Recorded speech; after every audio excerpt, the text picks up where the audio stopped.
سب کی اور نانیوں دادیوں کے نام وہ کیسی عورتیں تھیں، وہ کیسی عورتیں تھیں جو گیلی لکڑیوں کو پھونک کر چولہا جلاتی تھیں، جو سل پر سرخ مرچیں پیس کر سالن پکاتی تھیں، صبح سے شام تک مصروف لیکن مسکراتی تھیں، بھری دوپہر میں سر اپنا ڈھک کر ملنے آتی تھیں، جو پنکھے ہاتھ کی جھلتی تھی اور بس پان کھاتی تھی، جو دروازے پر رک کر دیر تک رسمیں نبھاتی تھی، پلنگوں پر نفاست سے دری چادر بچھاتی تھی، بسط اسرار مہمانوں کو سرہانے بٹھاتی تھی، اگر گرمی زیادہ ہو تو روح افزا پلاتی تھی، جو اپنی بیٹیوں کو سویٹر بننا سکھاتی تھی، سلائی کی مشینوں پر کڑے روزے بتاتی تھی، بڑی پلیٹوں میں جو افطار کے حصے بناتی تھی، جو کلمے کاڑھ کر لکڑی کے فریموں میں سجاتی تھی،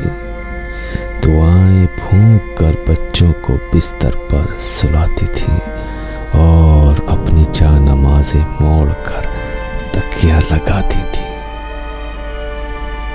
کوئی سائل جو دستک دے اسے کھانا کھلاتی تھی، پڑوسن مانگ لے کچھ باخوشی دیتی دلاتی تھی، جو رشتوں کو برتنے کے کئی نسخے بتاتی تھی، وہ کیسی عورت تھی، محلے میں کوئی مر جائے تو آنسو بہاتی تھی،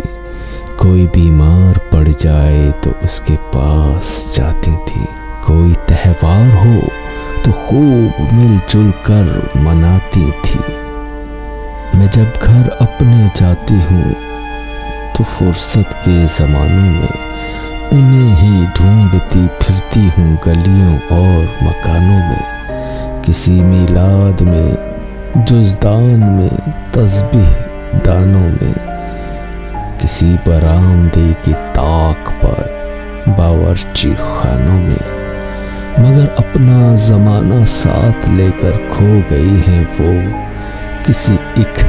قبر میں ساری کی ساری سو گئی ہے وہ، کسی ایک قبر میں ساری کی ساری سو گئی ہے وہ۔